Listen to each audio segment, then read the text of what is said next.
Untuk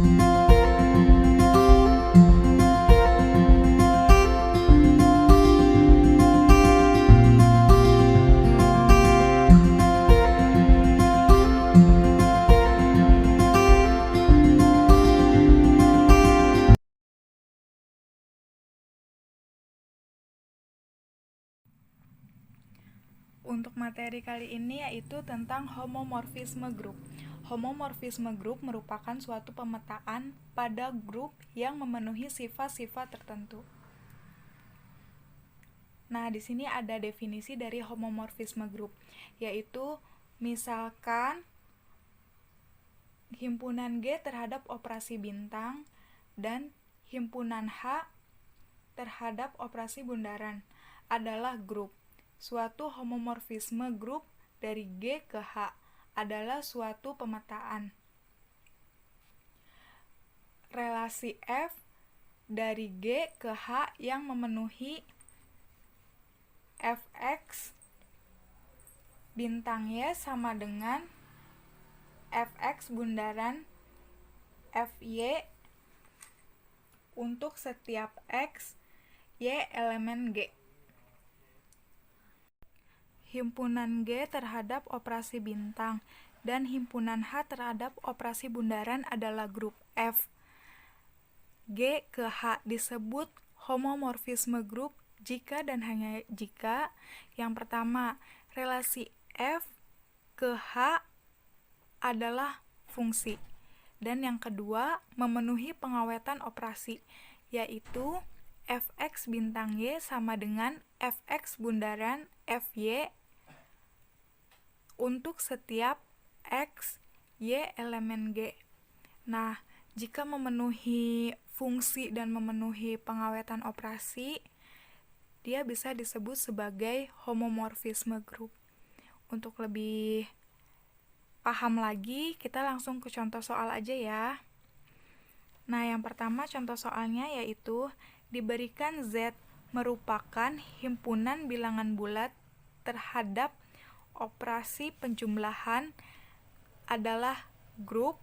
Identifikasi relasi F Z ke Z dengan Fx sama dengan 2x merupakan homomorfisme grup atau bukan.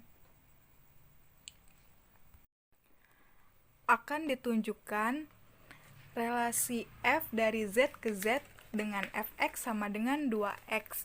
Apakah merupakan suatu fungsi apa bukan? Yaitu langkah pertama, ambil sembarang x1, x2 elemen Z dengan x1 sama dengan x2. Perhatikan bahwa x1 sama dengan x2. Lalu dikalikan 2, hasilnya menjadi 2x1 sama dengan 2x2. Berdasarkan definisi relasi F dari Z ke Z dapat diperoleh 2x1 merupakan Fx1. Berdasarkan definisi relasi dari F Z ke Z dapat dilihat 2x2 sama dengan merupakan Fx2. Dapat dilihat sehingga diperoleh Fx1 sama dengan Fx2. Dari langkah ini untuk sembarang x1, x2 elemen Z diperoleh Fx1 sama dengan x2. Dapat disimpulkan bahwa relasi F dari Z ke Z dengan Fx sama dengan 2x adalah suatu fungsi. Langkah selanjutnya menunjukkan relasi F dari Z ke Z dengan Fx sama dengan 2x. Apakah memenuhi pengawetan operasi atau bukan? Yaitu dengan cara ambil sembarang x1, x2 anggota bilangan bulat dengan x1 sama dengan x2. Perhatikan bahwa F kali X ditambah X2 sama dengan 2 dikali X1 ditambah X2. Hal ini berdasarkan definisi dari relasi F dari Z ke Z dengan Fx sama dengan 2x. Kemudian dari langkah ini dioperasikan sehingga untuk diperoleh langkah selanjutnya 2x ditambah 2x2. Berdasarkan definisi relasi f dari z ke z, dapat dilihat bahwa 2x1 merupakan fx1. Dan berdasarkan definisi relasi f dari z ke z, dapat dilihat bahwa 2x2 merupakan fx2. Sehingga di langkah selanjutnya, untuk 2x1 ditambah 2x2 diperoleh sama dengan fx1 ditambah fx2. Dari langkah ini dapat dikatakan karena untuk sembarang x1, x2 elemen himpunan bilangan bulat dengan x1 sama dengan x2 diperoleh fx1 ditambah x2 sama dengan fx1 ditambah fx2. Maka dapat dikatakan bahwa relasi f dari z ke z dengan fx sama dengan 2x memenuhi pengawetan operasi.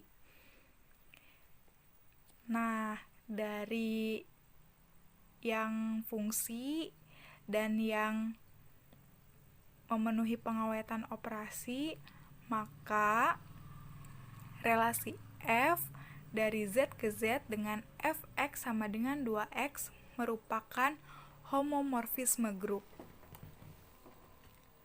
Selanjutnya ada jenis-jenis homomorfisme grup.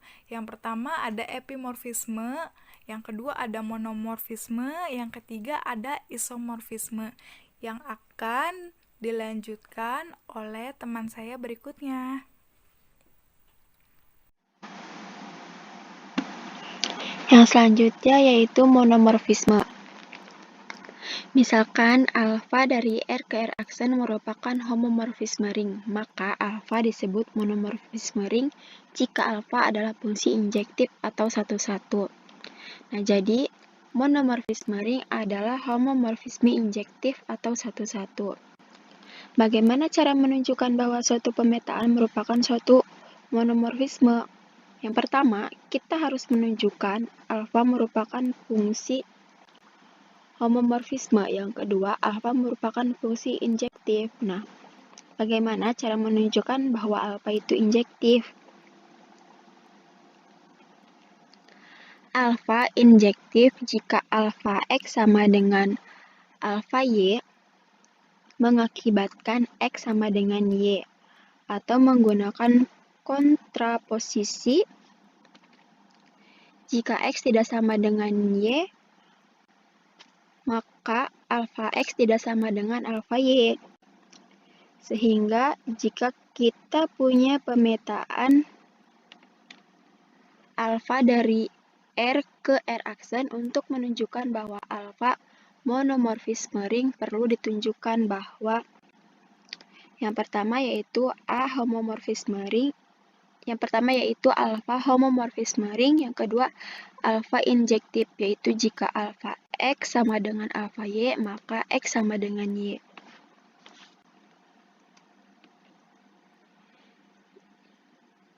Yang selanjutnya yaitu epimorfisme. Misalkan alfa R ke R aksen merupakan homomorfisme ring, maka alfa disebut epimorfisme ring jika alfa adalah fungsi surjektif atau onto. Nah, jadi surjektif ini bisa juga disebut pada ya. Jadi epimorfisme ring adalah homomorfisme surjektif jika diketahui bahwa alfa merupakan pemetaan dari R ke R aksen. Bagaimana cara menunjukkan bahwa alfa merupakan epimorfisme ring? Yang pertama, kita harus menunjukkan bahwa alfa merupakan fungsi homomorfisme. Yang kedua, alfa merupakan fungsi surjektif. Nah, bagaimana cara menunjukkan bahwa alfa itu surjektif? Nah, alfa surjektif setiap y elemen R aksen ada x, setiap Y elemen R aksen, ada X elemen R sedemikian sehingga alfa X sama dengan Y. Sehingga jika kita merangkum, jika alfa dari R ke R aksen, alfa epimorfisme jika yang pertama yaitu alfa merupakan homomorfisme. Yang kedua yaitu alfa surjektif.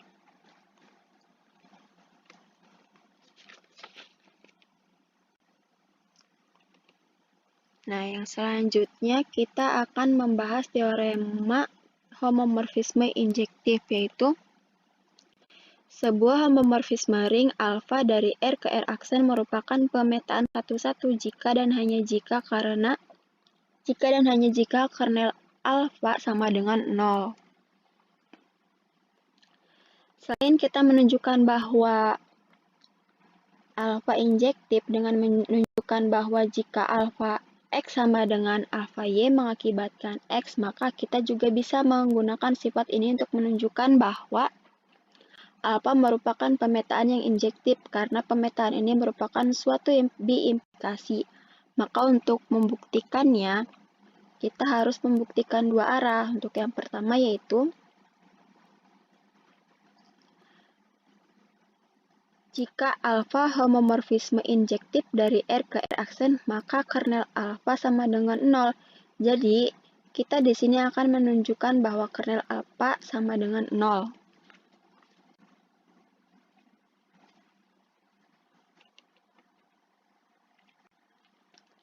Nah, diketahui bahwa alfa merupakan homomorfisme ring,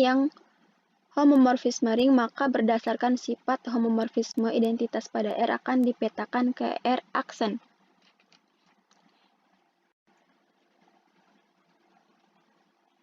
Kita katakan bahwa di sini untuk 0 atau alfa elemen R pasti alfa sama dengan 0, akan sama dengan 0 aksen.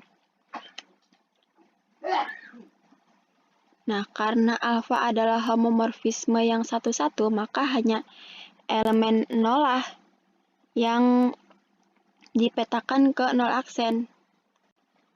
Karena diketahui alfa adalah homomorfisme injektif, fungsinya adalah fungsi injektif satu-satu, karena dari sini 0 dipetakan ke 0 aksen dan alfa injektif, maka otomatis elemen 0 dipetakan ke 0 aksen. Artinya kernel alfa hanya ada satu, yaitu 0.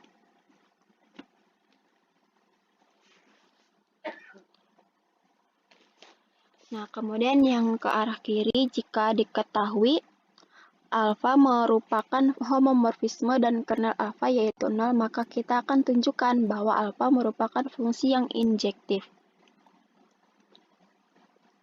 Pertama, kita ambil sembarang X, Y elemen R. Nah, yang harus kita buktikan yaitu manakala alfa X sama dengan alfa Y nanti akan menyebabkan X sama dengan Y.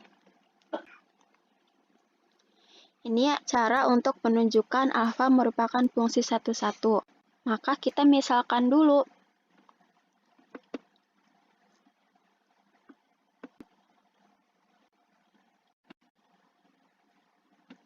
Nah, maka kita misalkan dulu nih. Alfa X sama dengan alfa Y.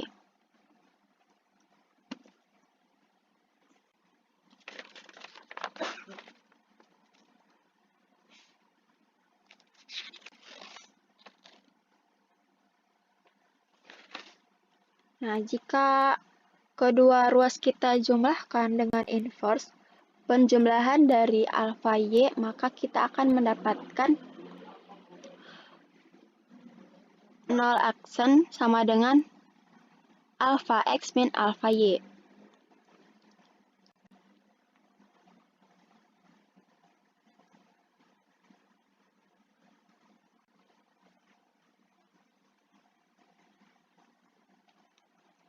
Nah, Ingat bahwa alfa merupakan sebuah homomorfisme, maka kita akan mendapatkan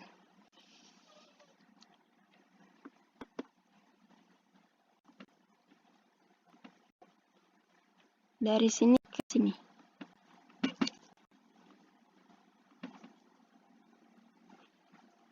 Itu karena sifat homomorfisme kita ketahui bahwa min alfa y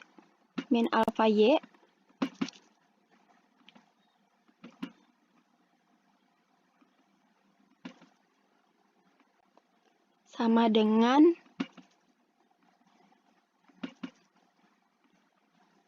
alfa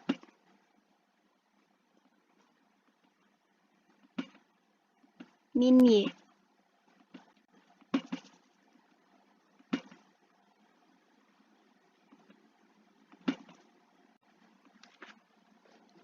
Nah, maka kita akan mendapatkan ini, alfa x plus alfa min y.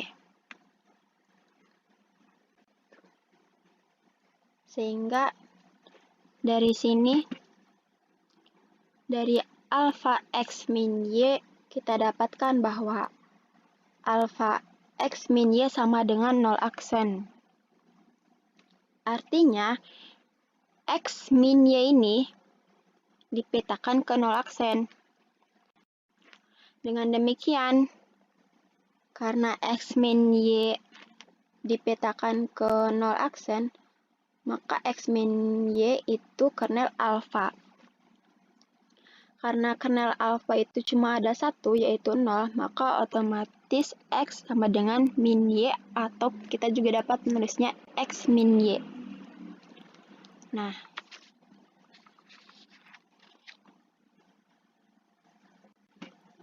selanjutnya di sini ada isomorfisme. Definisi sebuah isomorfisme dari grup G ke grup G inverse adalah sebuah fungsi yang bersifat satu-satu pada dari ke dan untuk setiap x dan y diberlaku. XYF sama dengan XFYF. Teorema, jika F sama dengan G, maka G inverse suatu isomorfisme dari G ke G inverse dan E adalah identitas dari G, maka EF identitas dari G inverse. Dan juga A inverse F sama dengan AF inverse untuk semua A elemen G. Bukti, misal X inverse elemen G inverse, karena F pada maka terdapat X elemen G, sehingga XF sama dengan X inverse. Kemudian X inverse sama dengan XF sama dengan EXF sama dengan EF XF sama dengan EF X inverse. Dengan cara yang sama diperoleh X inverse sama dengan XF sama dengan XEF sama dengan XF EF sama dengan X inverse EF. Jadi, untuk semua X inverse elemen G, kita dapatkan EF X inverse sama dengan X inverse sama dengan X inverse EF. Sehingga EF adalah identitas dari G inverse. Selanjutnya untuk A elemen G kita dapatkan EF sama dengan A inverse AF sama dengan A inverse A AF. Dengan cara sama diperoleh AEF sama dengan AA inverse F sama dengan AF A inverse F. Akibatnya A inverse F sama dengan AF inverse QED. Bagaimana menunjukkan dua grup isomorf? Definisi fungsi yang akan memberikan suatu isomorfisme dari G ke G inverse ini berarti kamu mesti mendeskripsikan dengan cara tertentu berupa apa XF dan G untuk semua X di G. Ini step-stepnya ya. Step 1, step 2 tunjukkan F11, step 3 tunjukkan F pada, step 4 tunjukkan XYF sama dengan XFYF.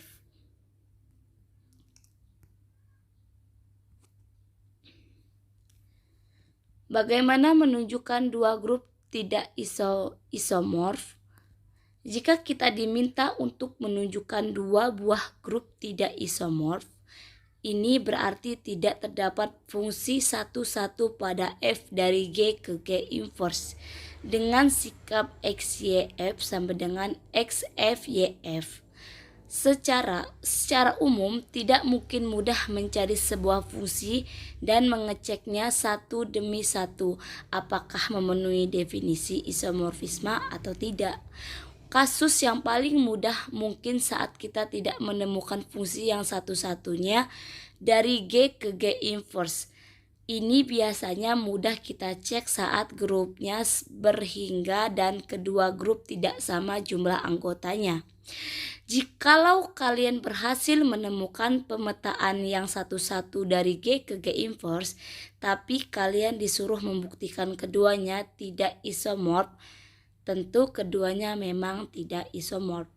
Maka kalian mesti menunjukkan salah satu grup memiliki suatu struktur yang mana grup satunya tidak memiliki struktur tersebut. Suatu struktur dari sebuah grup mesti memiliki oleh grup lain yang isomorf dengannya. Itu harus tidak tergantung dari manapun hal yang non-struktur.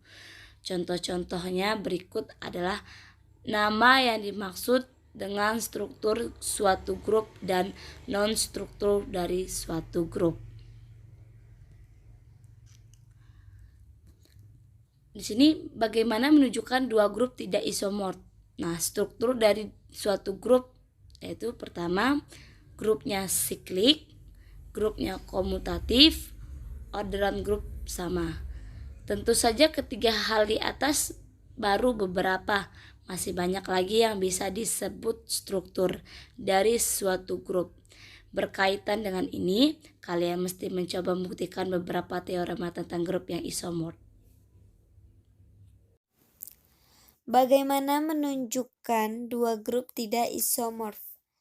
Struktur dari suatu grup adalah satu, grupnya siklik.